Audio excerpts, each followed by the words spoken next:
أما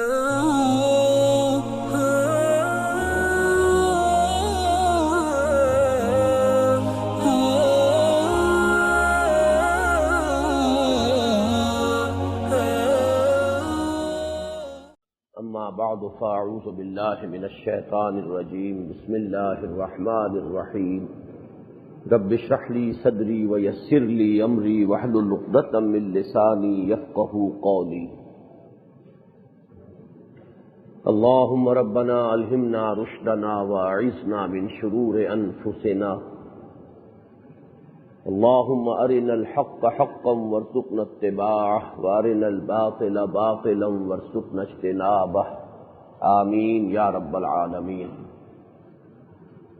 آپ کو معلوم ہے کہ اس اجتماع کو منعقد کرنے کا جو خیال ابتداً آیا تھا وہ کراچی سے جو ہمارے رفقا آئے تھے ان میں سے بعض حضرات کی طرف سے یہ فرمائش میرے سامنے آئی کہ یہ شیعیت اصل میں ہے کیا، اس کی حقیقت کیا ہے، اس کا پس منظر کیا ہے، اس کے بارے میں ہمارے پاس معلومات بہت کم ہیں، اصل نزاعی معاملات کیا ہیں ہمیں یہ بتائے جائیں، سمجھائے جائیں۔ تو میں نے بھی یہ محسوس کیا کہ واقعتاً یہ چیزیں ایسی ہیں کہ چونکہ وہ ہمارا اصل موضوع نہیں ہے، اگرچہ بعض کیسٹس میرے ہیں کہ جن میں میں نے ان موضوعات پر گفتگو کی ہے، لیکن یہ کہ یہ اصل موضوع ہم نے اسے اپنا کبھی بھی نہیں سمجھا، بلکہ یہ چیزیں تو اصل میں جو ہمارا اصل دعوت کا کام ہے اس کے ضمن میں کبھی اگر کوئی بات زیر بحث آ جائے تو پھر یہ کہ ان کے بارے میں بھی گفتگو ہوتی ہے۔ بہرحال یہ کہ اس معاملے میں واقعہ یہ ہے کہ ضرورت ہے اس بات کی کہ جو اصل پس منظر اور حقائق ہیں وہ ہمارے رفقا کے سامنے بھی آئیں اولاً، اور پھر ان کے ذریعے سے یہ بات آگے بھی پہنچے گی۔ تمہیداً سب سے پہلی بات جو میں عرض کرنا چاہتا ہوں وہ یہ ہے کہ اس وقت جو اہل سنت اور اہل تشیع ہے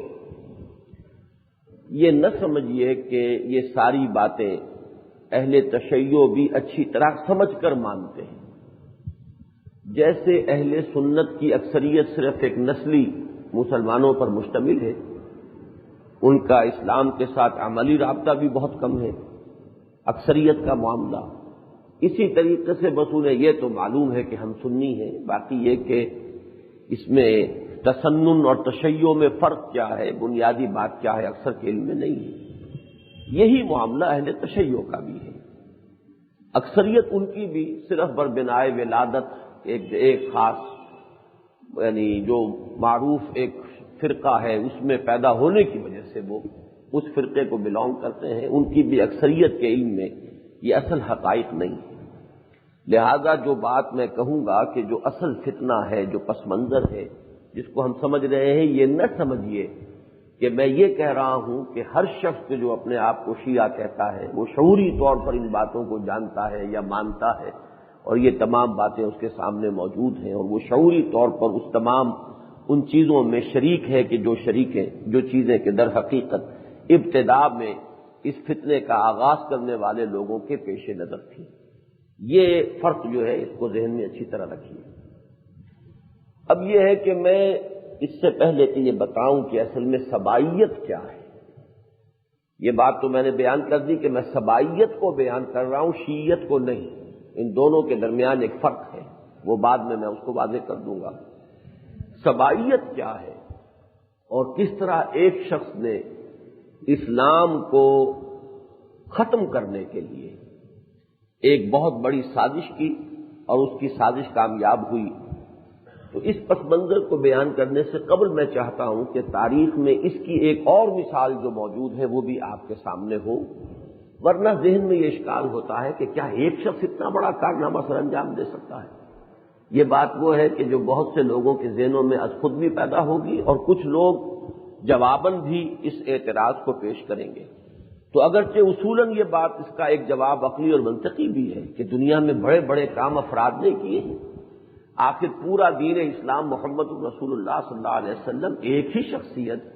ایک ہی فرد نے وہ محنت کی ہے اور ایک جماعت تیار کی ہے جس سے کہ ایک عظیم انقلاب برپا ہوا۔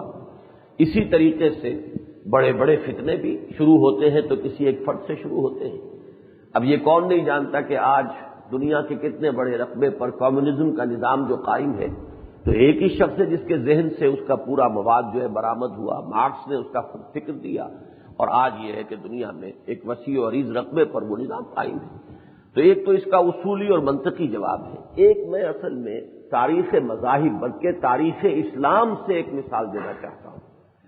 یہاں میں نے جو لفظ اسلام استعمال کیا ہے وہ اس معنی میں کہ دین ابتدا سے اب تک اسلام ہی ہے، حضرت آدم سے لے کر آج تک، آدم سے این دم تک دین تو اسلام ہے۔ حضرت ابراہیم کا دین یہی اسلام، حضرت موسیٰ کا دین یہی اسلام، حضرت عیسیٰ کا دین یہی اسلام۔ تو تاریخ اسلام حقیقت میں حضور سے شروع نہیں ہوتی، تاریخ اسلام تو حضرت آدم سے شروع ہوتی ہے۔ تو اس اعتبار سے تاریخ اسلام کا ایک واقعہ کہ جو اس کے مماثل ہے، اس کے پیرلل ہے، وہ اگر سامنے ہو تو بات سمجھ میں آئے گی کہ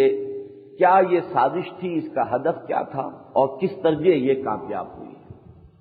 یہ مثال ہے حضرت مسیح علیہ السلام سے متعلق۔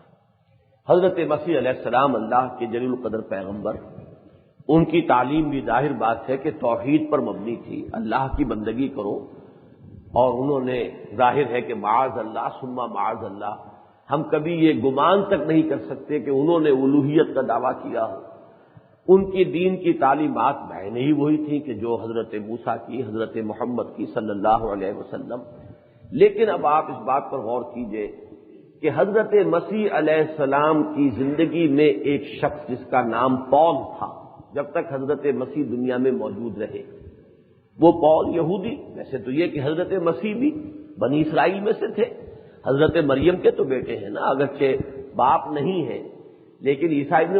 مریم کون ہے؟ وہ بھی اسرائیلی ہیں، بنی اسرائیل میں سے ہیں۔ لیکن یہ کہ وہ جو پول تھا، اب اس کے لیے ہم لفظ یہودی استعمال کرتے ہیں بنظر استحقار، لیکن یہ کہ یہ لفظ جو ہے اصل اپنی نسل کے اعتبار سے تو وہ پوری جو نسل ہے حضرت یعقوب سے جو چلی ہے وہ بنی اسرائیل کہلاتے ہیں۔ بہرحال پول نامی ایک یہودی جو حضرت عیسیٰ جب تک رہے دنیا میں ان کا شدید مخالف رہا، شدید مخالف، لیکن جب اللہ نے انہیں اٹھا لیا تو اب اس شخص نے، حضرت مسیح نے جو کچھ کام کیا تھا اس کو ختم کرنے کے لیے اس نے لبادہ اوڑھا عیسائیت کا کہ خود وہ حضرت مسیح کا معتقد بن کر سامنے آیا ہے۔ اس نے یہ کہانی پیش کی کہ مجھے خواب میں زیارت ہوئی ہے، مسیح سے ملاقات ہوئی ہے، اور انہوں نے مجھے بھی بابرکت کیا ہے، اور اب میں ان کے دین کا خادم بن کر جو کچھ میں پہلے کرتا رہا ہوں اس سے تائب ہو کر اب ان کے اس طریقے کو آگے پھیلانے کے لیے میں اپنے آپ کو، اپنی قوتوں کو، اپنے مساعی کو وقف کرتا ہوں۔ اس طریقے سے حضرت مسیح کا عقیدت مند بن کر وہ اس حلقے میں شامل ہوا، حضرت مسیح علیہ السلام کے حواریین کے حلقے میں،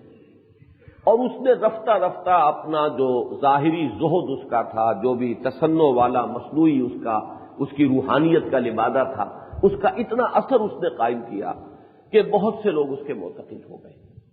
پھر اس شخص نے اب دین مسیح جو اصل دین اسلام ہے اس کی جڑیں کھودنی شروع کی۔ یہی شخص ہے جس نے سب سے پہلا حملہ جو کیا وہ توحید پر کیا۔ توحید ہی اصل دین ہے، اور ظاہر بات ہے کہ جو دین کی جڑ کھودنا چاہتا ہے اسے سب سے پہلے حملہ توحید ہی پر کرنا چاہیے منطقی طور پر۔ تو حضرت مسیح علیہ السلام کے بارے میں ابنیت کا عقیدہ، ابن اللہ ہے، اچھا اس کے لیے یہ بات جو ہے ظاہری طور پر لوگوں کے لیے ایک دلیل بن گئی کہ باپ تو کوئی ہے نہیں، بن باپ کے پیدا ہوئے، تو یہاں جو خانہ خالی تھا وہاں اللہ کو رکھنا بہت آسان کام تھا، لہذا ابنیت کا عقیدہ اور گاڈ انکارنیٹ کا تصور کہ حلول کیا ہے اللہ نے ان کی ذات میں، یہ دو تصورات حضرت مسیح علیہ السلام کے بارے میں اس نے لوگوں میں پھیلانے شروع کیے، اس طریقے سے توحید کی جڑ کاٹ دی۔ دوسرا کام اس نے یہ کیا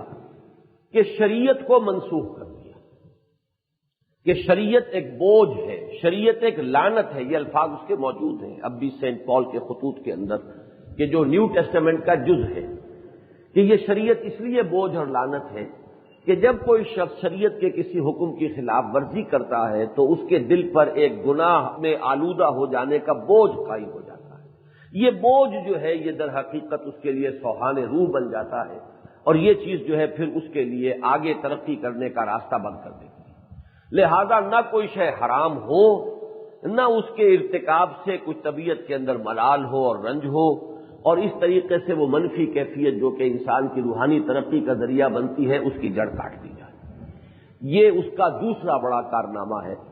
کہ حضرت مسیح علیہ السلام کے یہ الفاظ آج بھی انجیل میں موجود ہیں کہ ہرگز یہ نہ سمجھنا کہ میں شریعت کو ختم کرنے آیا ہوں۔ Don't think I have come to destroy law. یہ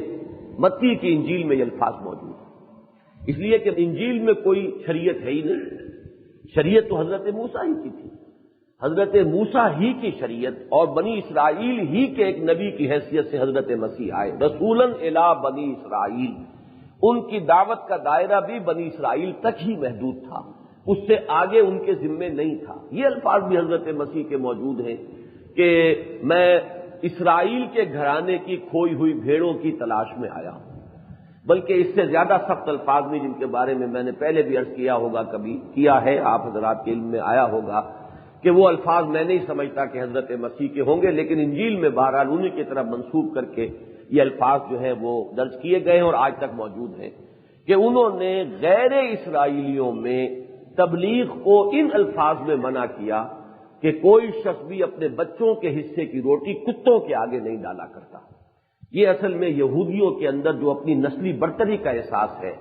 کہ ہم ہیں اصل انسان اور اصل جو مقام ہے وہ تو ہمارا ہے، باقی جتنے بھی یہ ہیں جینٹائلز ہیں، یہ وحشی ہیں، یہ ہر چیز سے ہر خیر سے عاری ہیں، تو وہی احساس جو ہے ان کا وہ اس جملے کے اندر ہے کہ گویا کہ یہ لوگ تو کتوں کے مانند ہیں، تو جو اپنے بیٹوں کی اپنے بچوں کے حصے کی روزی جو ہے کتوں کے آگے نہیں ڈالا کرتے۔ یہ تعلیم جو میں لے کر آیا ہوں یہ صرف بنی اسرائیل کے لیے ہے، باہر والوں کے لیے نہیں ہے۔ تو جو بات اس میں کہی گئی ہے وہ تو صحیح ہے، لیکن یہ الفاظ حضرت مسیح کے نہیں ہو سکتے، معاذ اللہ، میرا ذہن کم سے کم اس کو قبول نہیں کرتا۔ لیکن یہ کہ جو اصل بات ہے کہ میری دعوت صرف بنی اسرائیل کے لیے ہے، یہ بات اپنی جگہ صحیح ہے۔ جیسے کہ دوسرے جملہ میں نے کوٹ کیا وہ بہت ہی معقول اور بہت ہی شائستہ جملہ ہے کہ میں اسرائیل کے گھرانے کی کھوئی ہوئی بھیڑوں کی تلاش میں آیا ہوں۔ اب یہ دو چیزیں آپ سمجھیے کہ دین نام ہے دو ہی چیزیں کا، ایک ایمان اور ایک عمل۔ عمل کی جڑ کٹ گئی جب شریعت ساقط ہو گئی، ایمان کی جڑ کٹ گئی جب توحید کی بنیاد ڈھہ گئی اور اس کی جگہ تثلیث اور ابنیت اور الوہیت مسیح کا عقیدہ جو ہے وہ لوگوں کے ذہنوں میں بیٹھ گیا۔ اب اس کے ساتھ اب سمجھیے اس کا نتیجہ کیا نکلا کہ عیسائیت محض ایک تصوف بن کر رہ گئی۔ اب آپ اس کو ذہن میں رکھیے، تصوف ہمارے ہاں الحمدللہ کہ جو تصوف کے اکابر ہیں، ائمہ ہیں، وہ شریعت اور طریقت کو جدا نہیں کہتے ہیں بلکہ طریقت کو شریعت کے تابع رکھتے ہیں۔ لیکن بالفرض آپ اس کا تصور صرف کریں کہ اگر شریعت کو ختم کر دیا جاتا اور طریقت ہی طریقت رہ جاتی تو پھر تو وہی جیسے ملنگ نظر آتے ہیں ہمیں وہ وہی رہ گئے ہوتے، شریعت والا معاملہ جو ہے وہ تو جڑ اس کی کھد گئی ہوتی۔ لہذا جو عیسائیت اب باقی رہ گئی وہ صرف ایک طرح کا مسٹیسزم ہے، کچھ نظریات بڑے ہی بڑے پیچیدہ اور بڑے ہی متصوفانہ، اور یہ کہ بس صرف ایک اخلاقی بات کہ انسان کو اخلاقیات کا پر کاربند ہونا چاہیے، محبت کرنی چاہیے، خدا سے بھی محبت، خلق سے بھی محبت۔ یہ تعلیم کے جو اخلاقی بنیادی تعلیم ہے پوری نوع انسانی کی مشترک متاع ہے، عیسائیت میں اگر کوئی چیز رہ گئی تو وہ صرف یہ رہ گئی، باقی کوئی شے نہیں۔ اسی پول نے ایک کام مزید یہ کیا کہ اب اس نے تبلیغ کا دائرہ وسیع کیا بنی اسرائیل سے باہر، اور اس میں بھی اسے سہولت اس سے ہوئی کہ جب شریعت ساقط ہو گئی تو اب صرف ایک عقیدہ ہی بدلنا رہ گیا تھا نا۔ آپ غور کیجئے کہ آج کوئی شخص اگر اسلام لائے تو اسے یہ سوچنا پڑے گا کہ مجھے 5 نمازیں بھی پڑھنی ہوں گی، اور جو بھی اسلام آج لاتا ہے وہ نماز پڑھتا ہے۔ یہ تو ہم لوگ جو ہے نسلی مسلمان بخشے بخشائے جو پیدا ہوئے بزوم خیش وہ ہے کہ جو نماز بھی نہیں پڑھتے، لیکن جو شخص آج اسلام لائے گا وہ نماز پڑھے گا، اسے معلوم ہے کہ روزے رکھنے ہیں، اسلام جسے میں قبول کر رہا ہوں اس میں یہ چیزیں فرض ہیں، اسے معلوم ہے کہ فلاں فلاں چیزیں جن کا میں اب تک عادی رہا ہوں کھانے پینے کی وہ مجھے چھوڑنی ہوں گی کہ اسلام میں یہ حرام ہے۔ تو جو شخص بھی اسلام کو قبول کرے گا ان تمام چیزوں کو سامنے رکھ کر قبول کرے گا، اور اسے 10 دفعہ سوچنا ہوگا کہ میں یہ تمام چیزیں کر سکتا ہوں کہ نہیں کر سکتا۔ لیکن اگر یہ کچھ نہیں ہے تو ظاہر ہے کہ پھر تو صرف ایک عقیدہ ہی بدلنا ہے، بڑا آسان ہے یہی وجہ ہے کہ پھر عیسائیت جو ہے وہ پھیلی ہے، اور جینٹائلز کے اندر اس کی جو تبلیغ ہے وہ بڑی تیزی کے ساتھ آگے پھیلی۔ شریعت ہے ہی نہیں، صرف عقیدے کی بات ہے۔ عقیدے میں بھی انہوں نے وہ نظریات شامل کر لیے کہ جو پہلے سے لوگوں کے ذہن میں تھے، مشرکانہ تصورات، اب تو نام ہی بدلنا تھا نا، باقی وہی تصور مشرکانہ جو جس کے لوگ پہلے سے عادی تھے وہ اب بھی ان کے قائم رہے۔ تو یہ سارا کارنامہ، اب آپ غور کیجئے، کچھ عرصے تک تو حضرت مسیح کے جو اصل حواریین تھے وہ بھی تھے، ان کے حلقے بھی تھے، ان لوگوں کے اور ان کے اس کے درمیان پال اور اس کے ماننے والوں کے درمیان بڑی کشمکش بھی رہی، لیکن ہوتے ہوتے حضرت مسیح کے اصل پیروکار ختم ہو گئے۔ آج پوری دنیا میں ایک شخص بھی موجود نہیں، اصل دین مسیحی ختم ہو گیا، بالکل ختم ہو گیا۔ اور یہ آپ جو ہے ڈاکٹر ہارٹ کی کتاب کے اندر جو چیپٹر حضرت مسیح سے متعلق ہے اور جو چیپٹر ہے سینٹ پال سے متعلق، ان دونوں کا مطالعہ کر لیجئے کہ یہ چیزیں وہ ہیں کہ جو پوری دنیا مانتی ہے کہ اس وقت جس چیز کا نام کرسچینٹی ہے، اگرچہ کرائسٹ کی طرف اس کا لفظی جو ہے وہ نسبت کا معاملہ ہے، حقیقت کے اعتبار سے وہ پالزم ہے، وہ پال کا مذہب ہے ایجاد کردہ، اس کا حضرت مسیح علیہ السلام کی اصل تعلیمات کے ساتھ کوئی تعلق نہیں۔ یہ سارا کارنامہ کس نے کیا؟ اس حد تک کہ اصل دین مسیح ختم ہو کر رہ گیا، یہ ایک شخص کا کارنامہ ہے جس کا نام پال ہے۔ اس کو ذہن میں رکھیے، اس تاریخی حقیقت کو، تب سمجھ میں آئے گا کہ سبائیت کا فتنہ کیا تھا، اور ایک شخص نے وہ فتنہ کس قدر بہارت کے ساتھ، کتنی چابک دستی کے ساتھ اور کس قدر ذہانت کے ساتھ، اور پھر یہ کہ نتیجتاً کتنی کامیابی کے ساتھ اس کو اٹھایا اور برپا کیا۔ یہ ہے یہودی عبداللہ ابن سبا، یمن کا رہنے والا۔ میں یہ پوری تفصیل سے فلسفہ انقلاب کے ضمن میں جو پہلی تقریر تھی اس میں بیان کر چکا ہوں کہ اسلام کا جو براہ راست تصادم ہوا ہے وہ یا تو مشرکین عرب کے ساتھ ہوا، لیکن یہ کہ ان کا تو خاتمہ ہو گیا۔ باقی اہل کتاب میں سے عیسائیوں کے ساتھ براہ راست تصادم حضور کی زندگی میں ہوا ہی نہیں، بلکہ حضور صلی اللہ علیہ وسلم کے نامہ مبارک بھی جو عیسائیوں کے پاس گئے، ان میں سے نہ قیصر نے کوئی گستاخانہ بات کی، نہ مقوقس نے، نہ نجاشی نے۔ وہ نجاشی جو حضور پر ایمان لائے تھے وہ فوت ہو چکے تھے رحمہ اللہ، اب جو نجاشی تھا وہ عیسائی تھا، عیسائی ہی رہا، اس نے اسلام قبول نہیں کیا، لیکن یہ کہ کوئی گستاخی کی روش اس نے اختیار نہیں کی۔ اصل جو معاملہ ہوا وہ ہوا یہود کے ساتھ۔ ان کی پوری تاریخ تھی، مدینے میں آباد تھے، 3 قبیلے تھے، یہاں سے انہیں جلا وطن کیا گیا، ایک قبیلے کے تمام جتنے جوان افراد تھے ان کو قتل کیا گیا، ان کی جو غداری تھی اور بے وفائی تھی اس کی سزا کے طور پر، اور پھر خیبر سے وہ بے دخل کیے گئے۔ پھر یہ کہ قرآن مجید میں جس قدر شد و بد کے ساتھ یہودیت کی نفی ہے وہ ہر شخص جو قرآن کا پڑھنے والا ہے اسے جانتا ہے، لہذا یہ لوگ یوں کہا جا سکتا ہے کہ انتہائی زخم خوردہ تھے، انتقام کی آگ ان کے اندر بھڑک رہی تھی۔ ان میں سے وہ شخص جو ہے عبداللہ ابن سبا، وہ بیٹھا ہوا یمن میں حالات کا جائزہ لے رہا ہے کہ کیا ہو رہا ہے، اب کون سا موقع ہے، کیا شکل کی جا سکتی ہے۔ پہلی دونوں خلافتوں کے دوران اسے کچھ محسوس نہیں ہوا کہ کوئی کام کیا جا سکتا ہے، حضرت عمر اور حضرت ابو بکر رضی اللہ تعالی عنہما، لیکن حضرت عثمان کی خلافت کے آغاز ہی میں اسے محسوس ہوا کہ اب موقع ہے۔ وہ مدینے منتقل ہوا۔ یہاں آ کر اب اس نے دیکھیے بالکل پیرلل چیز آپ کو نظر آئے گی۔ سب سے پہلے تو حضرت علی رضی اللہ تعالی عنہ کے بارے میں الوہیت اور ان کے حضور کے وسیع ہونے کا عقیدہ، یہ بھی کہ یہ گاڈ انکارنیٹ ہے، اللہ نے ان میں حلول کیا ہوا ہے، اللہ ان کی ذات میں ہے، الوہیت علی کا عقیدہ۔ نمبر 2، ہر نبی کا ایک وسیع ہوتا ہے جو اس کا خلیفہ ہوتا ہے، اس کا جانشین ہوتا ہے، تو محمد کے وسیع حضرت علی صلی اللہ علیہ وسلم رضی اللہ تعالی عنہ، لہذا یہی خلیفہ ہونے چاہیے۔ جو بھی خلافت ان کے سوا رہی ہے وہ غاصب، وہ یعنی خلیفہ تھے، اور اب جو حضرت عثمان کی خلافت ہے یہ بھی غاصب ہے، ان کو ہٹا کر حق بحقدار رسید والا معاملہ کرنا چاہیے۔ یہ 2 چیزیں تھیں بنیادی جو اس نے پھیلانی شروع کی۔ اس کی ذہانت جو ہے در حقیقت وہ اس بات میں ماننی پڑتی ہے کہ اس نے اندازہ کر لیا کہ قریش کے 2 جو سب سے بڑے قبیلے تھے، بنی ہاشم اور بنی امیہ، ان کے اندر پرانی جو بھی تاریخ کی جو روایات ہیں اس کی وجہ سے ایک ان میں مسابقت کا جذبہ موجود ہے۔ قریش میں یہ دو گھرانے سب سے اونچے ہیں۔ جہاں تک حضرت ابوبکر حضرت عمر کا تعلق ہے وہ نہ بنو ہاشم میں سے تھے نہ بنو امیہ میں سے تھے، لہذا ان کی خلافت کے دوران میں تو اس فتنے کو ابھارنے کا کوئی موقع نہیں تھا۔ لیکن حضرت عثمان جو ہے وہ بنو امیہ میں سے تھے۔ اب موقع ہوا ان کے لیے کہ بنو ہاشم کے حامی بن کر اگر ہم سامنے آئے تو بنی ہاشم کو کچھ آمادہ کیا جائے کچھ، اور بنو امیہ کے خلاف اگر کہیں دبی ہوئی چنگاری کہیں ہے کسی پرانی کسی طرح جو مسابقت کا جذبہ یا دشمنیاں تھیں تو ان کو پھونک مار کر بھڑکایا جائے تو ہمارا جو کام ہے وہ بن سکتا ہے۔ یہ تھا اصل میں اس کی ذہانت، اس کو ماننا پڑتا ہے۔ give the devil his due کہ اس نے اس بات کو پہچانا سمجھا،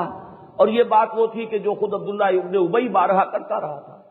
وہ انصار کے دو قبیلوں کو لڑا دیا کرتا تھا، اوس اور خزرج کو، سیرت کی کتابوں میں موجود ہے، تلواریں نکل آتی تھی، حالانکہ حضور صلی اللہ علیہ وسلم بنفس نفیس بھی موجود تھے،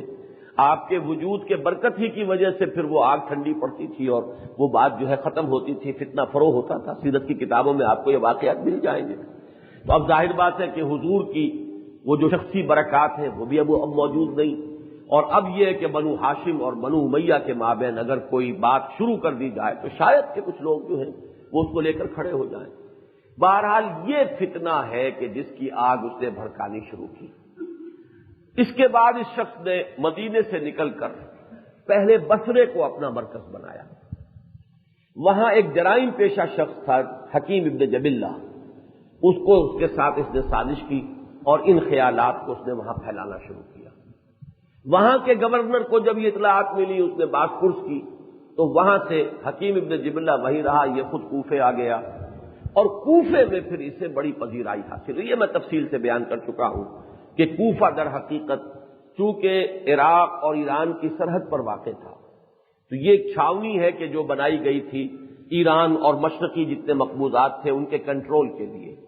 تو ایرانی نیشنلزم جو ہے اس کے اندر جو جراثیم تھے انتقام کے وہ بھی یہاں موجود تھے۔ اب اس کے ساتھ یہ سمجھیے کہ یہ دو آتشہ بات ہو گئی کہ ایرانی نیشنلزم اس میں جو انتقام کا جذبہ تھا، ادھر سے یہ یہودی سازش اور اس کی ذہانت وہاں پہنچ گئی، تو کوفے میں اسے بہت بڑی ایک پارٹی جو ہے یہ بنانے میں کامیاب ہو گیا۔ وہاں کا لیڈر جو ہے وہ مالک اشتر نخعی،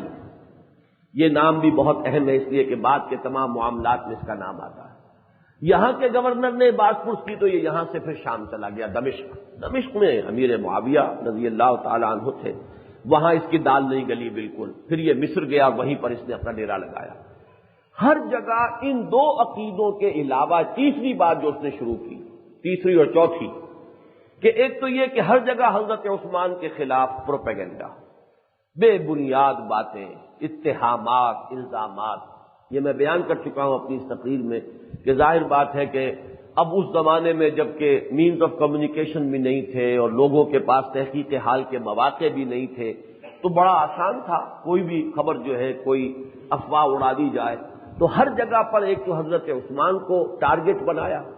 اور دوسرے یہ کہ ہر جگہ بقیہ گورنروں کے بارے میں بھی،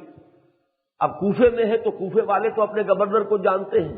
اس کے بارے میں وہاں زیادہ بات جو ہے وہ نہیں گل سکتی، تو امیر معاویہ کے بارے میں، عمرو بن العاص کے بارے میں، مصر میں ہے تو امیر معاویہ کے بارے میں اور کوفے کے گورنر کے بارے میں، تو یہ دو چیزیں مزید انہوں نے وہ ایسا کرتے ہیں، ظلم کرتے ہیں، اس طریقے سے وہ خیانت کر رہے ہیں، بیت المال میں یہ ہو رہا ہے وہ ہو رہا ہے، یہ چیزیں یہ میں بیان کر چکا ہوں بارہا کہ لوگوں کے ایک کمزوری ہوتی ہے، اور ظاہر بات ہے ان علاقوں کے اکثر لوگ نو مسلم تھے، جب فتح ہوئے ہیں یہ علاقے شام، اور اب ان لوگوں کو حضور صلی اللہ علیہ وسلم کی تربیت سے تو جو ہے وہ فیض نہیں پہنچا تھا، حضور کے صحابہ ضرور پہنچے ہیں، ان سے جو فیض پہنچا تو پہنچا، لیکن یہ کہ اتنے بڑے بڑے ملک تھے، اتنی بڑی بڑی آبادیاں تھیں، ان کی اکثر و بیشتر آبادیاں جو ہے نو مسلموں پر مشتمل تھیں، ان کے اندر یہ زہر جو ہے پھیلنا وہ کوئی ایسا خلاف قیاس نہیں ہے، یہ باتیں لوگوں کے اندر پھیلتی چلی گئی۔ یہ ہے وہ چار چیزیں کہ جن سے وہ ایک عظیم فتنہ اٹھانے میں کامیاب ہوا۔ یہ فتنہ ہے کہ جو منتج ہوا حضرت عثمان رضی اللہ تعالیٰ عنہ کی شہادت پر، وہ واقعات اور تفصیل میں جانے کا اس وقت موقع نہیں ہے کہ اس میں کیا کیا ترتیب رہی ہے، لیکن اب جو اختلاف مسلمانوں میں ہوا یہ جان لیجئے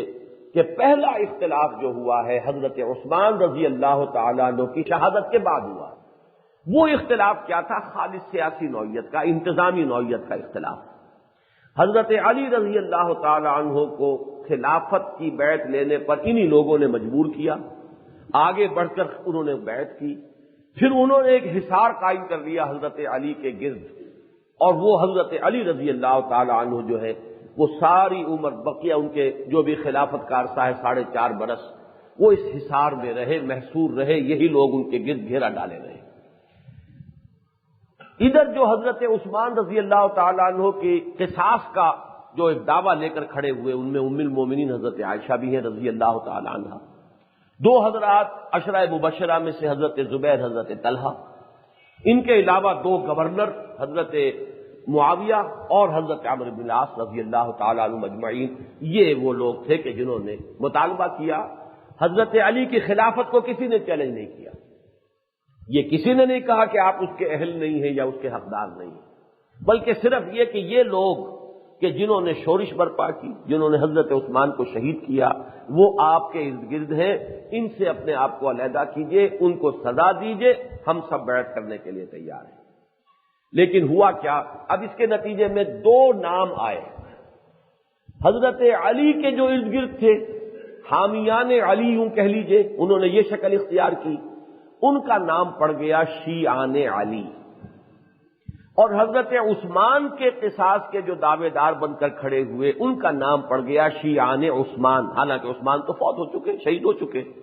ان کی طرفداری کا یہ مطلب نہیں تھا کہ وہ ان کی کوئی اس وقت جو ہے ان کی خلافت کے دعوے دار ہیں، ان کا تو انتقال ہو چکا. لیکن یہ کہ چونکہ وہ ان کے قصاص کے مدعی بن کر سامنے آئے، لہذا شیعان عثمان اور شیعان علی،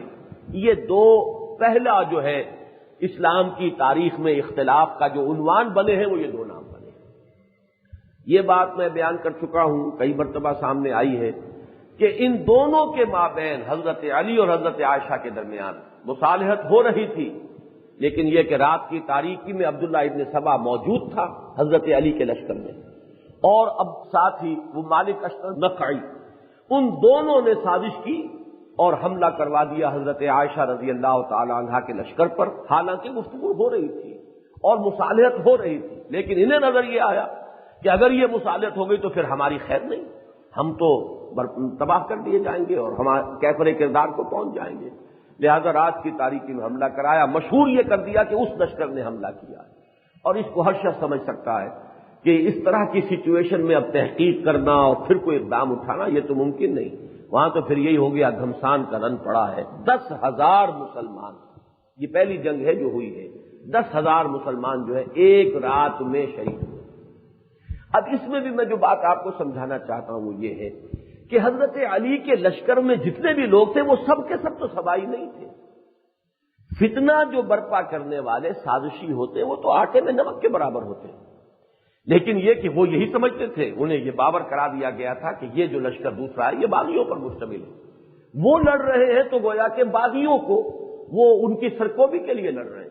ادھر جو ام المومنین حضرت عائشہ کے لشکر میں ہیں وہ یہ سمجھ گئے ہیں کہ وہ خلیفہ برحق، خلیفہ ثالث حضرت عثمان، ان کو شہید کیا گیا ہے، ان کے شہید کرنے والے جو ہے وہ اس لشکر میں موجود ہیں، تو وہ لڑ رہے ہیں تو اصل میں حضرت علی سے نہیں لڑ رہے بلکہ وہ جو فتنے کے اٹھانے والے لوگ ہیں ان کے خلاف لڑ رہے ہیں. لہذا جو اکثریت ہے دونوں طرف،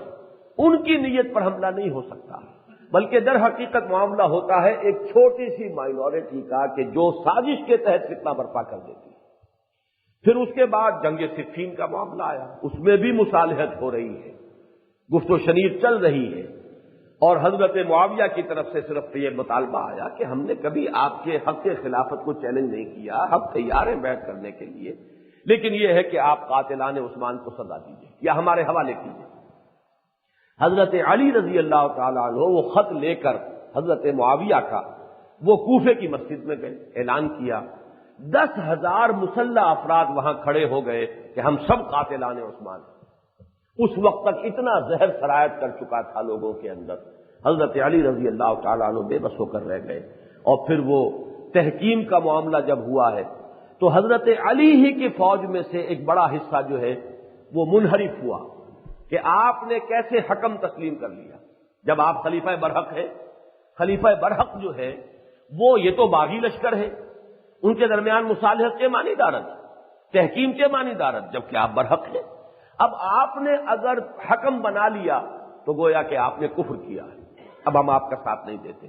یہ میں آپ کو بتانا چاہتا ہوں کہ جن کو خوارج کہا جاتا ہے،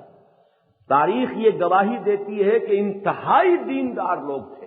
انتہائی دیندار، انتہائی بہادر لوگ، لیکن یہ کہ وہ زہر اتنا سرایت کر چکا تھا ان کے اندر، اور ان کو اس بات کا اتنا یقین دلا دیا گیا تھا کہ وہ لشکر باغیوں کے پر مشتمل ہے، خلیفہ برحق یہ ہیں، ان کا ہم ساتھ دے رہے ہیں، کہ خود اس خلیفہ برحق کے اقدام کے خلاف وہ مشتعل ہو گئے، جن کے لیے کہ وہ اپنی گردنیں کٹوانے کے لیے جنگ میں جو آتا ہے وہ گردنیں کٹوانے کے لیے آ جاتا ہے۔ معلوم ہے کہ کیا پتا ہے کہ کون جیتے گا اور کون ہارے گا، کون رہے گا اور کون کھیت رہے گا، کون زندہ رہے گا۔ تو وہ لوگ کہ جو حضرت علی رضی اللہ تعالیٰ عنہ کے ساتھی تھے، انہوں نے حضرت علی پر کفر کا فتویٰ لگایا کہ آپ نے یہ غلط کام کیا ہے، ہم آپ کا ساتھ نہیں دیں گے۔ اور بعد کی تاریخ بتاتی ہے کہ یہ لوگ انتہائی اپنے اصول کے پختہ، بڑے پکے، بڑے عابد و زاہد لوگ تھے اکثر و بیشتر، لیکن یہ کہ ایسے لوگوں پر بھی جب مغالطے کے اندر ان کو ڈال دیا جائے، جب کوئی ایک فلسفہ جو ہے ان کے ذہنوں کے اندر اتار دیا جائے، تو اس کے جو نتائج نکلتے ہیں وہ تاریخ میں سب کے سامنے ہیں کہ حضرت علی ہی کے لشکر میں سے وہ خوارج نکلے، اور ان خوارج نے حضرت علی کو، حضرت معاویہ کو، عمرو بن العاص کو، حضرت ابو موسیٰ اشعری کو، جو بھی اس میں شریک تھے، سب کو کافر اور مرتد اور واجب القتل قرار دیا۔ اور یہ سب سے پہلا یوں سمجھیے کہ اسلام میں باضابطہ نام کے ساتھ جو فرقہ بنا ہے وہ یہ خوارج کے نام سے، چونکہ خروج کہتے ہیں عربی زبان میں بغاوت کو، انہوں نے بغاوت کی اور یہ علیحدہ ہو گئے، اسی لیے ان کا نام خوارج پڑا ہے۔ نہروان کا معاملہ جو ہوا، پھر اس میں جو ان سے آخری مقابلہ ہوا ہے حضرت علی کا، حضرت علی نے ان سے یہ کہہ دیا تھا کہ جب تک تم نظم کو درہم برہم نہیں کرو گے، کوئی اقدام نہیں کرو گے، کوئی فوجی اقدام نہیں کرو گے، میں تم سے کوئی بھی بات پرس نہیں کروں گا۔ اس لیے کہ یہ میں آپ کو اس لیے بتانا چاہ رہا ہوں کیونکہ ان خوارج کے ہاں عقیدہ الوہیت کا موجود نہیں تھا۔ حضرت علی کو وہ اللہ کا مظہر یا وہ حلول یا کوئی اور یہ عقیدہ ان کے ہاں موجود نہیں تھا۔ اسلام کی کسی بنیادی تعلیم کا انہوں نے انکار نہیں کیا تھا۔ انہوں نے اگر جذبات میں آ کر، اگر کوئی شدت میں آ کر جذبات کے انہوں نے کفر وغیرہ کا فیصلہ کر دیا تھا کچھ لوگوں کے بارے میں، تو یہ بھی چیز انہیں مرتد قرار نہیں دیتی، اس لیے کہ تو افراد کے بارے میں ایک رائے ہے، غلط بھی ہو سکتی، صحیح بھی ہو سکتی ہے۔ حضرت علی نے ان کے خلاف اقدام نہیں کیا۔ اگر حضرت علی انہیں مرتد سمجھتے تو اقدام کرتے، جیسے کہ حضرت ابوبکر رضی اللہ تعالیٰ عنہ نے خود اقدام فرمایا ہے زکوٰۃ کا انکار کرنے والوں کے خلاف، لیکن یہاں حضرت علی نے ان سے کہہ دیا تھا کہ میں تم سے کوئی تعرض نہیں کروں گا اگر تم نے کوئی اقدام نہیں کیا۔ لیکن جب وہ جمع ہوئے نہروان میں اور 12,000 کا لشکر وہاں ان کا جمع ہو گیا، حضرت علی اس وقت شام کی طرف پیش قدمی کرنا چاہتے تھے حضرت معاویہ کے خلاف، لیکن یہ کہ جب معلوم ہوا کہ اتنا بڑا لشکر وہاں جمع ہو گیا عراق میں، تو ظاہر بات ہے کہ ادھر پیش قدمی کریں اور پیچھے یہ لشکر جو ہے کوئی ہنگامہ کر دے، تو پہلے حضرت علی ان کی طرف متوجہ ہوئے۔ وہاں جا کر بھی نیگوشیشنز ہوئیں اور بہت کافی حضرت علی نے ان کو سمجھانے کی کوشش کی، اور پھر حضرت ابو موسیٰ اشعری کو ایک جگہ کھڑا کر دیا، جھنڈا دے کر اعلان عام کر دیا کہ جو بھی ان کے جھنڈے تلے آ جائے گا اسے امن ہے، امان ہے میری طرف سے۔ اور 12,000 میں سے 4,000 افراد صرف رہ گئے، باقی لوگ اس میں سے کٹ گئے یا چلے گئے یا حضرت ابو موسیٰ اشعری کے جھنڈے تلے آ گئے۔ لیکن پھر یہ 4,000 اس بے جبری سے لڑے ہیں کہ 4,000 کے 4,000 وہاں ختم ہو گئے، ان میں سے کوئی پھر بات جو ہے پیٹھ دکھا کر نہیں گیا۔ ان کے اندر اپنا وہ جو بھی خیال تھا اس درجے راسخ تھا، اتنے وہ اس کے اوپر پختہ تھے کہ ان میں سے پھر کسی نے پیٹھ نہیں دکھائی، بلکہ 4,000 کا جو ٹول ہے جنگ نہروان کا وہ وہی ہے کہ جو 4,000 باقی رہ گئے تھے اور وہ سب کے سب ختم ہو گئے۔ حضرت علی کا لشکر بہت بڑا تھا، اس کے مقابلے میں وہ لوگ جو ہے وہ ساری کچھ اپنی شجاعت اور اپنی تمام بے جگری کے باوجود ختم ہو کر رہ گئے۔ لیکن یہ کہ اس کا جو نتیجہ نکلا وہ یہ تھا کہ پھر حضرت علی رضی اللہ تعالیٰ عنہ کے کیف میں بھی پھر کچھ ایسی بددلی پیدا ہوئی ہے اس کے رد عمل کے طور پر کہ حضرت علی کے ساتھ بھی پھر لوگ نہیں رہے، اور حضرت علی کو شام پر فوج کشی کا جو ارادہ تھا اپنا وہ پھر ملتوی کرنا پڑا۔ اس کے بعد حضرت معاویہ کے خلاف وہ اقدام نہیں کر پائے۔ بہرحال یہ ساری تاریخ آپ اپنے سامنے رکھیں۔ اس کے بعد وہ صورت ہوئی ہے کہ حضرت علی جب شہید ہو گئے رضی اللہ تعالیٰ عنہ، اور وہی خوارج میں سے 3 افراد تھے جنہوں نے بیٹھ کر سازش کی تھی کہ ایک ہی وقت میں فجر کی نماز میں حملہ کیا جائے، علی پر بھی اور معاویہ پر بھی اور عمرو بن العاص پر بھی۔ اب یہ اللہ کا فیصلہ ہے کہ حضرت علی پر ابن ملجم کا وار جو ہے کاری پڑا، اور حضرت علی جو ہے اس اتنے مجروح ہوئے کہ پھر ان کی شہادت ہو گئی۔ حضرت امیر معاویہ پر ہلکا سا ایک حملہ ہوا، ہلکا سا زخم لگا، وہ جلدی منتمل ہو گیا۔ حضرت عمرو بن العاص اس روز مسجد میں گئے ہی نہیں، اس لیے کہ طبیعت علیل تھی، کسی اور شخص نے نماز ان کی جگہ پڑھائی ہے، وہ مجروح ہوا ہے۔ اس طریقے سے حضرت علی رضی اللہ تعالیٰ عنہ کی شہادت ہو گئی۔ حضرت حسن رضی اللہ تعالیٰ عنہ ان کی بیعت کی گئی، اور یہ بات نوٹ کرنے کے قابل ہے، اگرچہ ہمارے ہاں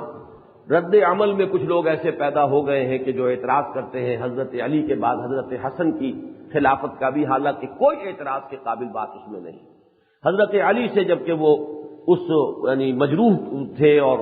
یعنی زندگی اور موت کے اس کشمکش میں، اس وقت ان سے پوچھا گیا کہ کیا ہم آپ کے بیٹے حسن کے ہاتھ پر بیعت کر لیں؟ حضرت علی نے فرمایا نہ میں تمہیں اس کا حکم دیتا ہوں نہ اس سے روکتا ہوں، اگر تم سمجھتے ہو کہ وہ اہل ہیں، تمہاری رائے ہے تو تم منتخب کر لو، ان کے ہاتھ پر بیعت کر لو، نہ میں روکتا ہوں نہ میں حکم دیتا ہوں۔ پھر لوگوں نے بیعت کی۔ تو حضرت حسن رضی اللہ تعالیٰ عنہ کی خلافت جو ہے وہ خلافت برحق ہے، اگرچہ بات یہ ہوئی کہ اب انہوں نے بھی جب خلیفہ وہ ہو گئے، ظاہر بات ہے کہ جو شام اور مصر کے 2 صوبے جو ہیں جو حضرت علی کے زمانے میں بھی علیحدہ رہے، اب ان کے خلاف انہیں اقدام کرنا تھا، انہوں نے اقدام کیا۔ ہراول دستہ آگے گیا، یہ پورے لشکر کو لے کر پیچھے تھے۔ اس ہراول دستے کے بارے میں کہیں یہ خبر اڑ گئی غلط کہ اسے شکست ہو گئی، اس کا رد عمل یہ ہوا کہ ان کے لشکر میں جو یہ عراقی اور کوفی تھے، انہوں نے ایک بلوا کر دیا اور حضرت حسن ہی پر حملہ کیا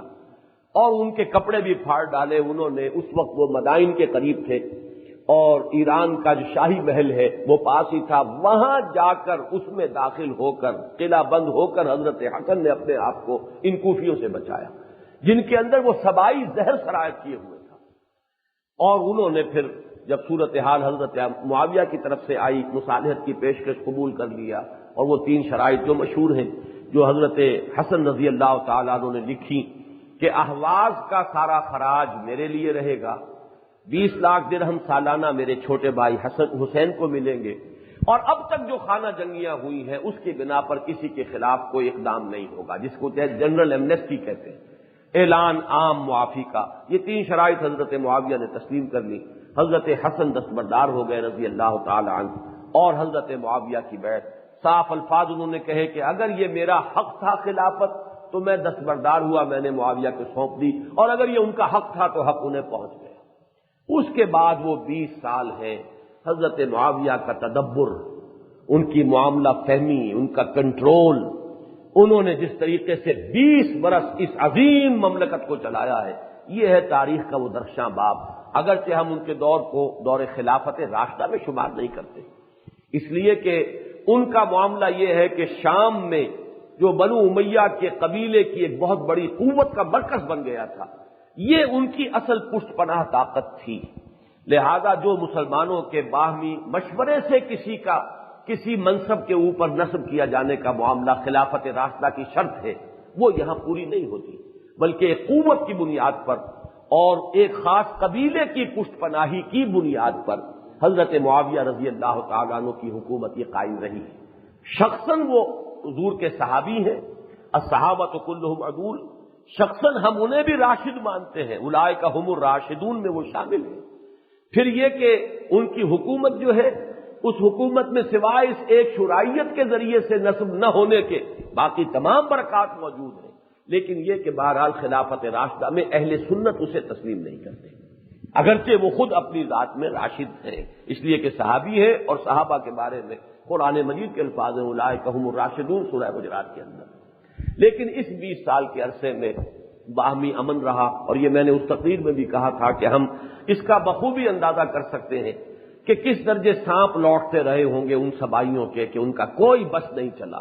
کہیں کوئی فتنہ نہیں اٹھا سکے۔ اچھا، ابن سبا کا معاملہ ذرا نوٹ کر لیجئے۔ حضرت علی نے اپنے ہی عہد خلافت میں جب انہیں معلوم ہوا کہ یہ شخص میری الوہیت کا پرچار کر رہا ہے، تو ابن سبا کو بلا کر اس سے بات پرس کی اس نے حضرت علی کے سامنے تسلیم کیا کہ ہاں میں کہتا ہوں کہ تم خدا ہو، بلکہ بعض روایات میں آتا ہے اس نے اپنی نبوت کا بھی دعویٰ کیا تھا۔ حضرت علی رضی اللہ تعالیٰ عنہ نے انتہائی کوشش کی کہ وہ تائب ہو جائے، باز آ جائے، لیکن یہ ہے کہ وہ باز نہیں آیا۔ یوں سمجھیے کہ ہرا کری کی اس نے ایک بہت بڑے فتنے کی بنیاد رکھنے کے لیے اپنی جان کی قربانی دے دی۔ حضرت علی نے اسے زندہ آگ میں جلوایا ہے رضی اللہ تعالی عنہ۔ حضرت علی کا معاملہ یہ ہے۔ آج کچھ لوگوں نے یہ کہنا شروع کر دیا ہے کہ عبداللہ ابن سبا تو ایک فرضی شخصیت ہے، کوئی اسلام کا آدمی ہوا ہی نہیں، یہ تو بالکل جو ہے بات کی گھڑی ہوئی شخصیت ہے۔ تو یہ وہ چیز ہے جس پر انشاءاللہ جلدی ہی میثاق میں ایک مضمون شائع کرانے والا ہوں کہ جس سے یہ بات حقائق خود شیعہ تواریخ کے حوالے سے، ہمارے ہاں کی مستند ترین تاریخوں کے حوالے سے اس شخص کی شخصیت کا واقعی ہونا، اس کا یہ سارا پرچار حضرت علی کا اسے اور اس کے کچھ ساتھیوں کو 70 تک کی تعداد آتی ہے کہ ان کو حضرت علی نے زندہ آگ میں جلوایا ہے۔ یہ اس سے زیادہ کڑی سزا اور کوئی نہیں ہو سکتی، لیکن وہ سزا ہے کہ جو حضرت علی رضی اللہ تعالیٰ عنہ نے ان کو دی ہے، اس لیے کہ یہ تو اس سے بڑا کفر اور کیا ہوگا۔ اور وہ بربلا یہ کہتے رہے کہ تم رب اللہ ہو، تم رب ہو، تم ہمیں آزما رہے ہو، اللہ آزماتا ہی ہے۔ اور انہوں نے اپنی جانوں کی قربانی دے کر، لیکن یہ کہ ایک ایسے فتنے کی جو ہے بنیاد رکھ دی کہ جو پھر بعد میں امت کے اندر ہمیشہ جو اس کا زہر جو ہے وہ گھلتا رہا ہے۔ یہاں تک کہ آج آپ کو معلوم ہے کہ سنیوں کی زبان پر بھی یا علی مدد کا نعرہ آتا ہے، میدان میں آتا ہے۔ بعض روایات تو یہ ہے کہ ہماری فوج کی جو پریڈ کال آف ہوتی ہے کہیں کہیں، وہ یا علی مدد کے نعرے پر پریڈ جو ہے وہ کال آف ہوتی ہے، ڈسپرس ہوتے ہیں لوگ۔ حالانکہ غور کیجئے کہ حضور کے ساتھ یہ کام نہیں ہوتا۔ مسجدوں میں یا محمد لکھ دیا جاتا ہے، وہ صرف اس ایک علامت کے طور پر کہ یہ فلاں فرقے کی مسجد ہے، باقی یہ کہ کبھی میدان میں آج تک یا محمد مدد کا نعرہ آپ نے نہیں سنا ہوگا۔ حضرت علی کے نام کے ساتھ وہ تہمت ہے۔ تو آج ہمارے بھی جہلاء عوام الناس جو ہیں، اس درجے یہ زہر جو ہے اس امت کے اندر سرایت کر گیا ہے کہ یہ الفاظ جو ہیں عام سنیوں کی زبان کے اوپر بھی ہیں، اگرچہ وہ اپنے آپ کو اہل سنت میں سے شمار کرتے ہیں۔ تو یہ در حقیقت جادو وہ جو سر چڑھ کر بولے اور اس سازش کے جو اثرات آج تک چلے آ رہے ہیں اس کا ایک اندازہ آپ اس سے کر سکتے ہیں۔ یہ تو ہے اصل میں تاریخ کا معاملہ۔ اس کے بعد جو 20 برس کے بعد یزید کی ولی عہدی جو 10ویں سال ہوئی ہے حضرت امیر معاویہ کے عہد خلافت میں، پھر یزید کی خلافت کے موقع پر کن حضرات نے اختلاف کیا، کیا کہ شکل وہ اس وقت میرا بیان کرنے کا جو ہے پیش نظر نہیں ہے۔ اب آئیے اصل میں جو شیعہ مذہب کی بنیاد، میں اس فتنہ سبائیت اور اس فتنے کے جو بھی اثرات اور جو بھی اس کے جو سیاسی اور عسکری جو پہلو سامنے آئے تھے ان کو علیحدہ رکھنا چاہتا ہوں، اور شیعہ مذہب جو وجود میں آیا ہے اس کی بنیاد کیا ہے اس کو علیحدہ آپ کے سامنے رکھنا چاہتا ہوں کہ اگرچہ اس کا آغاز تو ہوا ہے عبداللہ ابن سبا ہی کے ایجاد کردہ ایک تصور سے۔ وہ تصور کیا تھا کہ ہر نبی کا ایک وصی ہوتا ہے اور محمد کے وصی حضرت علی ہیں، وہ خلیفہ ہیں بلا فصل، جو آج بھی ہمارے جو شیعہ ہیں ان کی اذان کا وہ جزو ہے اور اس کے اندر وہ اس کی گواہی دیتے ہیں کہ خلیفتہ بلا فصل۔ اگر حضرت علی کو امیر المومنین وہ کہتے ہیں تو کوئی حرج نہیں، ہم بھی ان کو امیر المومنین کہتے ہیں۔ اگر ولی اللہ کہیں تو ہمیں کیا اس میں اختلاف ہو سکتا ہے؟ ہر صحابی اللہ کا ولی ہے، اور حضرت علی رضی اللہ تعالی عنہ کا صحابہ میں بہت اونچا مقام ہے۔ ولی اللہ کہیں، انہیں امیر المومنین کہیں تو قطعاً کوئی اختلاف کی بات نہیں۔ اصل میں وہ آخری ٹکڑا ہے، وہ خلیفتہ بلا فصل۔ اس کے معنی کیا ہے کہ خلافت ابوبکر صدیق غلط، خلافت عمر فاروق غلط، خلافت عثمان غنی غلط۔ یہ در حقیقت نفی کرتی ہے، یہ ہے وہ چیز کہ جو مابہ النزاع ہے، ورنہ پہلی دو چیزیں حضرت علی کے بارے میں ہم بھی تسلیم کرتے ہیں۔ خلیفہ رابع، چوتھے خلیفہ ہم انہیں تسلیم کرتے ہیں، خلیفہ برحق، خلیفہ راشد تسلیم کرتے ہیں، اور تمام صحابہ میں صرف 3 صحابہ کو چھوڑ کر باقی تمام صحابہ سے افضل ہم انہیں مانتے ہیں۔ یہ تو صرف اگر اختلاف ہو سکتا ہے افضلیت کا تو صرف 3 اشخاص کا معاملہ ہے، ابو بکر، عمر اور عثمان۔ اس کے بعد تو بقیہ تمام صحابہ میں بالاتفاق اہل سنت کے نزدیک افضل ترین شخصیت حضرت علی کی ہے رضی اللہ تعالیٰ۔ اصل میں بنیاد جو پڑی ہے شیعیت کی اب وہ ہے نظریہ امامت، امامت معصومہ۔ یہ امامت معصومہ کا تصور ہے بنیادی طور پر، اور یہ میں نے ایک اپنی تقریر میں بڑی تفصیل سے بیان کیا ہوا ہے کہ ہمارا اہل سنت کا تصور خلافت کا ہے، خلافت ایک انتخابی ادارہ ہے، مسلمانوں کے مشورے سے خلیفہ بنے حضرت ابوبکر، حضرت عمر، حضرت عثمان، حضرت علی۔ خلافت جو ہے وہ اللہ کی طرف سے، ویسے تو اس دنیا میں جو کچھ ہو رہا ہے اللہ کی طرف سے ہے، کوئی حادثہ ہوا تو وہ بھی اللہ تعالیٰ کے اذن کے بغیر نہیں ہے، اس معنی میں تو فاعل حقیقی، مؤثر حقیقی اللہ ہی ہے۔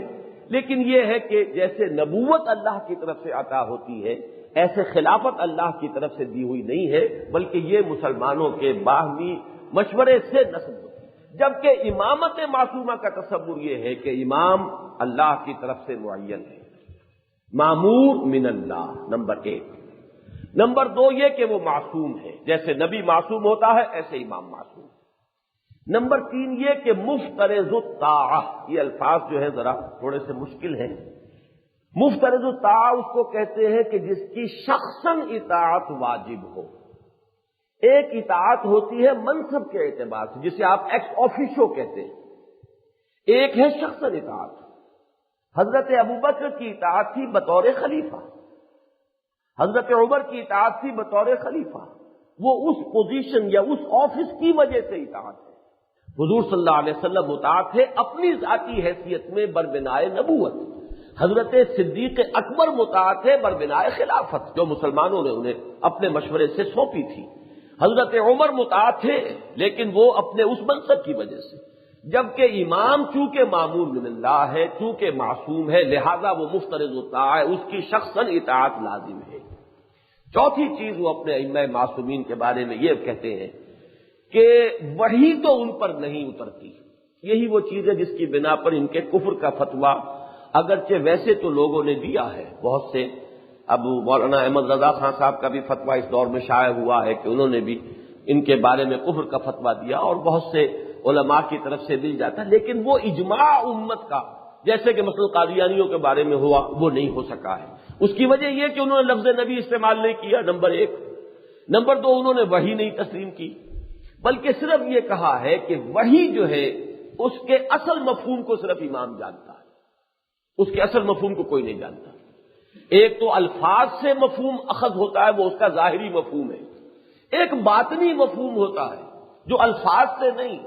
اس کے لغت کے معنی سے نہیں سمجھا جا سکتا، وہ صرف جو ہے وہ امام جانتا ہے۔ لہذا امام جو مفہوم بیان کرے گا وہی آخری ہوگا۔ اس سے در حقیقت امام کو ان کا جو تصور امام ہے اس کی روح سے شریعت میں تنسیخ کا بھی حق حاصل ہے، جس چیز کو چاہے ساقط کر دے، جس چیز کو باقی رکھے، نیا کوئی حکم دے دے، یہ سارے اختیارات امام کے پاس ہیں۔ یہ جو تصور امامت ہے اس سے اب شروع ہوا، یوں سمجھیے کہ امامیہ، یہ ایک مسلک ہے۔ اس میں یوں سمجھیے کہ سب سے پہلے امام ان کے نزدیک حضور کے بعد امام معصوم اول حضرت علی، امام ثانی حضرت حسن ہے، امام ثالث حضرت حسین ہے رضی اللہ تعالی عنہم اجمعین، امام رابع چوتھے امام حضرت حسین کے بیٹے حضرت علی ابن حسین، جنہیں زین العابدین کے نام سے لوگ زیادہ جانتے ہیں۔ پھر پانچویں امام ان کے بیٹے محمد باقر، چھٹے امام محمد جعفر، امام جعفر صادق کے نام سے جو زیادہ مشہور ہیں، اور انہی کی طرف یہ فقہ جعفریہ منسوب ہے۔ یہ 6 امام تو ہیں متفق علیہ، تمام امامیہ ان کے قائل ہیں۔ اس کے بعد ایک تقسیم شروع ہوئی، حضرت جعفر کے بڑے بیٹے تھے اسماعیل، اور چھوٹے بیٹے ہیں موسیٰ کاظم۔ جن لوگوں نے حضرت اسماعیل کو مانا امام وہ اسماعیلیہ کہلاتے ہیں، جنہوں نے حضرت موسیٰ کاظم کو مانا وہ موسوی کہلاتے ہیں۔ آپ نے کبھی کبھی یہ خمینی صاحب کے نام کے ساتھ موسوی کا لفظ دیکھا ہوگا، یہ اس لیے وہ موسوی حضرت موسیٰ سے نسبت نہیں ہے، بلکہ وہ یہ بنیادی تقسیم جو ہوئی کہ حضرت جعفر صادق رحمت اللہ علیہ کے یہ 2 فرزند، تو جو حضرت اسماعیل کو مانتے ہیں وہ اسماعیلی ہو گئے، اور جو حضرت موسیٰ کاظم کو مانتے ہیں وہ موسوی۔ حضرت موسیٰ کاظم کے بیٹے ہیں رضا رحمہ اللہ، پھر ان کے بیٹے محمد تقی، پھر محمد علی نقی، اور پھر حسن عسکری۔ حسن عسکری ان کے 11واں امام وہ ہیں کہ جن کے بارے میں اب ایک اختلاف ہے۔ عام طور پر اہل سنت کی جو تاریخی روایات ہیں وہ یہ ہیں کہ وہ لا ولد فوت ہوئے، ان کے ہاں کوئی اولاد نہیں ہوئی، تو 11 امام ان کے ہوئے۔ لیکن اہل تشیع کا کہنا یہ ہے کہ ان کا ایک بیٹا ہوا۔ اندیشہ یہ تھا کہ جو بھی خلیفہ وقت ہے، بنو عباس کا زمانہ اب آ چکا تھا، حضرت رضا سے بنو امیہ کا دور ختم ہوا، بنو عباس کا شروع ہو چکا ہے، اور یہاں تک بھی آتا ہے کہ انہیں خلافت پیش کی گئی، انہوں نے قبول نہیں کی۔ اہل تشیع کا کہنا یہ ہے کہ وہ خلافت جھوٹ موٹ کی پیش کی گئی تھی، لیکن یہ تاریخی روایات ہیں جن کے بارے میں بحث میں نہیں جانا چاہتا۔ بہرحال یہ دور بنو امیہ وہاں ختم ہو گیا اور دور بنو عباس شروع ہو چکا ہے۔ تو گمان یہ تھا، اور یہ بھی ذہن میں رکھیے تاریخی طور پر، کہ بنو امیہ کا خاتمہ اور بنو عباس کا آنا یہ اصل میں اسی پرانی جو وہ ایک تفریق ہو چکی تھی، وہی کو دوبارہ اٹھایا کچھ لوگوں نے چالاکی کے ساتھ، ہوشیاری کے ساتھ، اور اہل بیت اور آل نبی کے نام پر وہ لوگ اٹھے کہ جنہوں نے پھر بعد میں بنو عباس کی حکومت قائم کی، اور بنو عباس نے برسر اقتدار آ کر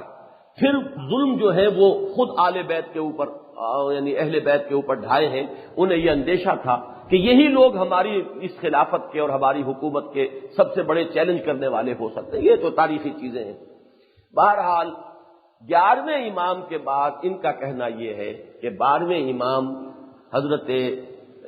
حسن عسکری کے صاحبزادے وہ روپوش کر دیے گئے، چھپا دیے گئے کہیں، اس خطرے سے کہ کہیں انہیں قتل نہ کر دیا جائے۔ وہ کچھ عرصے کے لیے اسے کہا گیا کہ غیبوبت صغریٰ رہی ہے، کہ کچھ لوگ ان سے جا کر قائم کرتے تھے ربط اور ان سے احکام لے آتے تھے۔ اس کے بعد غیبوبت کبریٰ ہے، اب وہ سلسلہ بھی منقطع ہو چکا ہے۔ ان کا نام ان کے نزدیک ہے امام المہدی، جو روپوش ہیں، چھپے ہوئے ہیں، زندہ ہیں، ظاہر ہوں گے، جن کو کہ یہ الامام المنتظر کہتے ہیں، جن کا انتظار ہے کہ وہ ظاہر ہوں گے، اور پھر جو ہے اسلام کا بول بالا ان کے ہاتھوں ہوگا۔ یہ ذہن میں رکھیے کہ ایک ہمارے ہاں بھی امام مہدی کا تصور اہل سنت کے ہاں بھی موجود ہے، لیکن ان کا اس تصور کے ساتھ کوئی تعلق نہیں۔ وہ تو یہ ہے کہ آخری زمانے میں قرب قیامت میں جبکہ حضرت مسیح علیہ السلام کا نزول بھی ہوگا، اس وقت جو مسلمانوں کے لیڈر ہوں گے، رہنما ہوں گے، امام ہوں گے، ان کا نام کہا جاتا ہے بعض روایات میں کہ مہدی ہوگا، بعض میں صرف ذکر ہے کہ مسلمانوں کے ایک امام اس وقت ہوں گے اور امام عادل ہوں گے، اور انہی کے اقتداء میں حضرت مسیح نماز بھی ادا کریں گے۔ وہ معاملہ بالکل علیحدہ ہے۔ تصور جو شیعوں کا ہے امام مہدی کا وہ بالکل علیحدہ ہے۔ ان دونوں کو نام کے اشتراک کی وجہ سے کنفیوز نہیں کرنا چاہیے۔ بہرحال یہ جو فرقہ چلا آ رہا ہے موسوی امامیہ، یہ 12ویں امام پر اس اعتبار سے ختم ہو جاتا ہے کہ وہ 12ویں امام ان کے غائب ہیں، اس لیے ان کو اثنا عشری کہتے ہیں۔ اثنا عشر 12 کو کہتے ہیں، تو 12 اماموں کے ماننے والے۔ اب چلیے یہ دوسرا فرقہ چلا اسماعیلیہ، اس میں یہ امامت چلتی رہی۔ کچھ عرصے کے بعد میں نے ایک تقریر میں یہ سارے فیکٹس اینڈ فگرز تاریخ کے حوالے سے دیے ہیں۔ میرا ارادہ یہ تھا کہ آج بھی میں کچھ مستحضر کر لوں گا چیزوں کو اور آپ کے سامنے وہ باتیں پیش کر سکوں گا، لیکن وہ جو حادثہ ہمارے ہاں ہوا ہے تو تعزیت کرنے والوں کا ایسا ابھی تانتا بندھا ہوا ہے کہ آج میں جمعے کے بعد آرام بھی نہیں کر سکا، اور نہ مجھے وقت ملا کہ میں ان چیزوں کو ان تاریخی حوالوں سے اور سنین کے تعین کے ساتھ آپ کے سامنے رکھ سکوں۔ بہرحال کچھ عرصے کے بعد وہاں بھی ایک تقسیم ہو گئی اور ایک شاخ کا امام وہاں بھی غائب ہو گیا۔ وہ بھی اب امام غائب ہے اور اس کے بھی وہ منتظر ہیں۔ وہ ہیں جو بورے ہمارے ہاں موجود ہیں، ان کے ہاں داعی کہلاتا ہے ان کا جو چیف ہے اس وقت جو ہے، وہ پہلے طاہر سیف الدین تھے، اب سیدنا برہان الدین ہے۔ وہ داعی کہلاتے ہیں، امام نہیں، اس لیے کہ ان کا بھی جو امام ہے وہ روپوش ہے، غائب ہے۔ تو یہ دوسرا گویا کہ امام غائب کے ماننے والا فرقہ ہے۔ ان کے ہاں اب جو لوگ چلے آ رہے ہیں وہ داعی کہلاتے ہیں، وہ ان کے چیف ہیں۔ اور ایک حصہ ان کا چلا آ رہا ہے جو آج تک ہے امام معصوم، وہ ہے جن کو اب اسماعیلی کہتے ہیں۔ حالانکہ اسماعیلی یہ دونوں ہیں، بورے بھی اسماعیلی ہیں اور آغا خانی بھی اسماعیلی ہیں، اس لیے کہ دونوں حضرت اسماعیل کو ماننے والوں سے یہ جو سلسلہ چلا ہے اسی سے متعلق ہے، لیکن آگے چل کر ان میں تقسیم ہوئی اور ایک شاخ کا امام جو ہے وہ غائب ہے اور وہ اس کے منتظر ہیں، وہ بورے ہیں کراچی میں، ان کی بہت بڑی مسجد ہے آدم مسجد، اور کافی یہ لوگ کاروباری لوگ ہیں اور کھاتے پیتے لوگ ہیں، کافی ان کی آبادی تعداد ہے وہاں۔ ویسے بامبے ان کا بہت بڑا مرکز ہے ہندوستان میں، اور وہیں ان کے وہ جو چیف ہیں وہ رہتے ہیں، وہ کبھی کبھی یہاں آتے ہیں، ان کا بڑا خیر مقدم ہوتا ہے اور صدر مملکت بھی ان کو بلاتے ہیں اور ان سے بہرحال جو بھی ان کا عزت اور اکرام کا معاملہ ہے۔ دوسری شاخ ہے اصل میں امام معصوم جو چلے آ رہے ہیں، وہ آغا خان ہیں، وہ امام معصوم ہیں۔ انہی آغا خانیوں نے یا انہی اصل اسماعیلیوں نے شریعت کو ساقط کیا، وہ کام جو پال نے کیا تھا وہ انہوں نے کیا ہے، اور کیا بھی ہندوستان میں اپنی تبلیغ کو بڑھانے کے لیے۔ جس طریقے سے پال نے اس سے فائدہ اٹھایا تھا جینٹائلز میں تبلیغ کو وسیع کرنے کے لیے کہ شریعت کی ذمہ داریاں ثابت کر دو، شریعت کا بوجھ رہا تو لوگ ہمارے اس پیغام کو قبول نہیں کریں گے، لہذا اس سے ان کو آزاد کر دو، یہی کام انہوں نے یہاں کیا۔ لہذا جو اسماعیلی ہیں آغا خانی وہ بھی دو قسم کے ہیں، یہ حمزہ وغیرہ کی طرف جو لوگ آباد ہیں ان کی مسجدیں بھی ہوتی ہیں، ان کی شریعت بھی ہے، ان کا نظام بالکل دوسرا ہے، اور یہ جو کراچی میں آباد ہیں اور جو ہندوستان سے آئے ہیں، جو یہ اس دور میں جن کی کے بعد میں تبلیغ کر کے جنہیں بنایا گیا ہے، یہ وہ لوگ ہیں کہ جن پر سے شریعت ثابت ہے، ان کی کوئی شریعت نہیں، کوئی نماز نہیں، کوئی روزہ نہیں، ان کے صرف جماعت خانے ہوتے، مسجدیں ہوتی نہیں۔ بوروں کی مسجدیں ہیں لیکن ان اسماعیلیوں کی کہ جو کراچی میں ان کی کوئی مسجدیں نہیں، اس لیے کہ نماز نہیں، شریعت کی تو مسجد کاہے کو ہوگی، وہ جماعت خانے ہیں، وہاں وہ جمع ہوتے ہیں، جو بھی ان کا اپنا ایک نظام ہے۔ یہ ہے وہ امامیہ معاملہ۔ اب جیسا کہ میں آپ سے عرض کر چکا ہوں، یہ لوگ جو اب اسماعیلی ہیں، اسماعیلیوں میں ایک بڑی تحریک اس وقت چلی ہوئی ہے، بہت سے لوگ ہیں جو کنورٹ ہوئے ہیں، سنی مسلمان بن گئے ہیں، ان پر حقیقت واضح ہوئی ہے اور وہ اپنے آغا خانیوں کے اندر تبلیغ کے لیے کوشش کر رہے ہیں۔ کافی منظم گروہ کراچی میں موجود ہے، ان کا ایک چھوٹا سا مرکز بھی انہوں نے بنایا ہے، کام وہاں کر رہے ہیں، میری بھی وہاں ان کے ہاں جا کر ایک تقریر ہوئی ہے۔ بہرحال یہ کہ یہ سب لوگ جو ہیں ان کی عظیم اکثریت،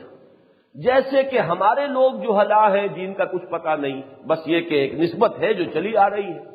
ایسے ہی ان کی بھی اکثریت ان حقائق سے واقف ہے۔ وہ ایک موروثی عقیدہ، موروثی ایک چیز ہے جس کو وہ مانتے چلے آ رہے ہیں، تو اکثر و بیشتر کا معاملہ اسی لا علمی کا ہے۔ اب جو یہ فتنے اٹھتے ہیں اس کے پیچھے در حقیقت کوئی اور ہاتھ ہے، کوئی اور سازشیں ہیں،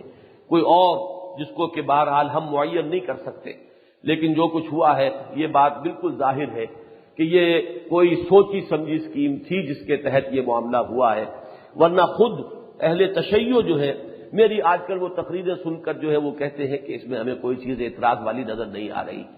میرے ایک صاحب نے مجھے اطلاع دی ہے کہ ایک ہمارے جاننے والے ہیں، ان کے دکان کے چوبارے پر کثیر تعداد میں تاجر جو ہیں شیعہ ایک خاص مارکیٹ کے، وہ جمع ہوئے، میری دونوں تقریریں انہوں نے سنی، اس کے بعد اعتراض کیا تو صرف ایک کیا کہ یزید کی عمر تو اس وقت 2 برس تھی جبکہ یہ قسطنطنیہ کا جہاد ہوا، وہ کیسے اس کا سپہ سالار ہو سکتا تھا؟ تو میں نے ان سے کہا کہ اگر آپ کو تاریخ کا کچھ علم ہوتا تو آپ اسی پر پکڑ لیتے کہ ثابت کر دو، یہ کسی تاریخ کے حوالے سے یہ ثابت کر دو کہ اس وقت یزید کی عمر 2 برس تھی تو ٹھیک ہے، ہم تسلیم کر لیں گے۔ یہی وجہ ہے کہ میثاق میں اب میں نے وہ مضمون پورا شائع کیا ہے، 13 حوالے موجود ہیں کہ جن میں یہ بات صراحت کے ساتھ ثابت ہوتی ہے کہ یزید اس لشکر کے اندر یا تو پورے لشکر کا سپہ سالار تھا، ورنہ یہ کہ صرف ایک ابن اسیر نے الکامل ایک کتاب ہے تاریخ کی، اس میں یہ بات لکھی ہے کہ اس کا ایک بہت بڑا جو بھیجا گیا ہے دستہ بعد میں، اس کی سپہ سالاری، اس کی کمان جو ہے یزید کے پاس تھی، لیکن بہرحال 2 برس کا بچہ تو کوئی شخص بھی اسے ثابت نہیں کر سکتا کہ وہ 2 برس کا بچہ تھا، تو دستے کی کمان بھی ایک 2 برس کے بچے کو تو نہیں دی جا سکتی۔ بہرحال یہ جو معاملات ہیں تاریخ کے اب وہ سامنے آئیں گے انشاءاللہ اور ہم ان چیزوں کو عام کریں گے۔ ہمیں کچھ اور نہیں کرنا، کسی پر ہمیں کوئی تان نہیں کرنا، کسی کو الزام نہیں دینا، ہم تو یہ چاہتے ہیں کہ جو صحیح تصویر ہے وہ لوگوں کے سامنے آ جائے، اس کے بعد لوگ خود انصاف جو ہے وہ کریں گے اور صحیح رائے جو ہے ان کے سامنے آتی چلی جائے گی۔ اور یہ بھی میں سمجھتا ہوں کہ اب